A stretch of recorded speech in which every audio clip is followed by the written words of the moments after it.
What's going on, everybody, and welcome back to Comic Breakdown. If you guys are new to the channel, do me a favor and hit that sub button, hit that notification bell, make sure you're not missing any of the awesome content that we have coming out. And with this video, we are jumping into Action Comics. This will be issue 1039. Now, if you haven't been keeping up with Superman, if you haven't been keeping up with Action Comics, if you don't know what is going on with the Warworld storyline, go ahead, check out the link in my description, as well as the top of this video. It is going to get you completely caught up on everything that's been going on with Superman ever since Dark Knight's death metal. And what we are seeing from this issue is that Superman's future state has become a reality. Though there are different things of this reality, what we are seeing repeat itself is the fact that Superman is now a gladiator, fighting in the arenas of Warworld for Mongol, with most of the authority being taken out, Midnighter being the only one on the outside. With Midnighter doing everything he can to try and save everybody, Superman is on the inside, earning the respect fighting in the gladiator arena, all in a hope to bring hope back to these people. Be sure to buy the comics, support the industry, and with that being said, let's dive into this breakdown. Alright gang, so as we dive into this issue of Action Comics, we are picking up with Superman in the arena. Now, it's not just Superman that's in these arenas. You also have Mac, and you also have Natasha. And as the days start to blend together, every time they are thrown into that arena, they win. They earn another chain link. The ritual of Warworld. For every kill is every link. And Superman has been keeping a journal of his time here. Maybe physical, maybe a mental journal, but regardless, he has been writing down all of the events. Because of nothing else, all of these events have truly humbled him.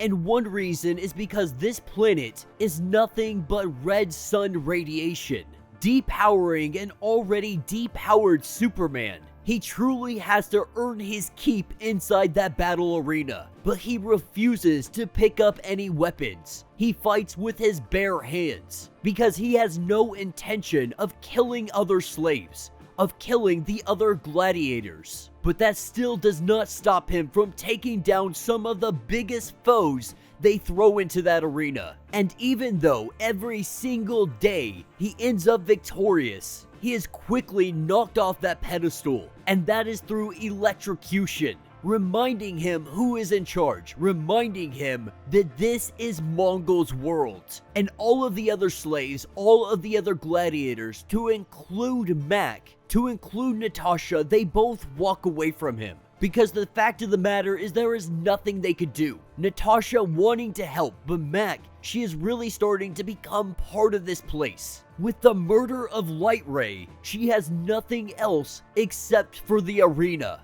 Filled with hatred, filled with anger, she fights like a war zone. And so with the gladiator battles over for the day, with everyone going inside to either rest or get their new link, we learned that Mac, she's really not here to serve Superman any longer. That she came here to help him, and in their failure, with the death of Light Ray, she no longer cares anything about him. Natasha, on the other hand, she is trying to get her hand in the blacksmithing, recognizing that none of them really have any good armor, that they scavenge everything they have. She would like the opportunity to make something of quality. Now, of course, at this point, they already have a blacksmith, so there's no real need for another one. But our smith vows to her that he will at least talk to the blood priests and possibly see what they could do. Taking us later that evening, we are picking up in the holding cells, and we have Superman having a conversation with Krypton, a member of the lost Kryptonian race. Once upon a time, he had been a scientist, but now he is nothing more than a gladiator, trying everything he can just to survive the day-to-day. And he tells Superman that he forgets what it's like to be mortal. He forgets what it's like to not have power. Because on the battlefield, regardless if he's not using a weapon or not, it doesn't make him more noble for what he's doing. Not only that, he's never evading attacks. He rarely ever blocks, and when he does block, he's using his arms, or he tries to catch it in mid-flight, reminding him that this place is pulsing with red sun radiation, and if he doesn't adapt, if he doesn't learn to fight like a mortal, it will very well be his demise. And while they have this conversation, he is letting us know that it doesn't matter where they come from, even if they were that lost Kryptonian race. Here on Warworld,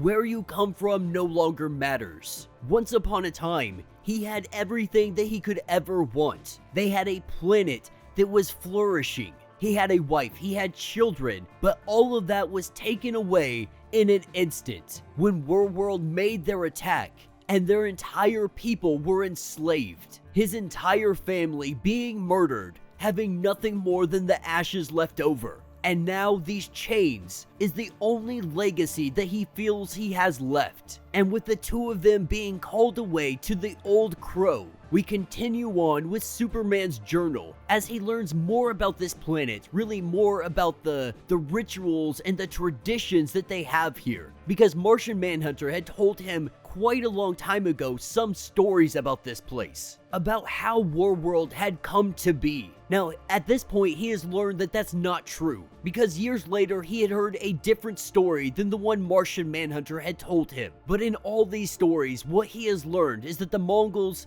they did create Warworld, but Warworld has its limitations. The truth about this place, it is technology stacked on technology over the centuries, over the millennias, built up over many different species from all walks of the universe. And so while this planet is a giant Frankenstein, underneath the surface, there is life. Though it struggles to live, there are people, there are caverns, there are life forms blooming down here, just trying to truly make it. And at one point in time, Superman really thought he believed and understood how much Mongol had affected the universe, not recognizing that this has been something that has been happening for millennia, for thousands and thousands of years, from Mongol to Mongol to Mongol, a never-ending cycle. Finding a planet, taking its resources, murdering its people, and enslaving whatever is left over. And after a couple of generations, that species, that race, they are most likely gone. They're most likely dead.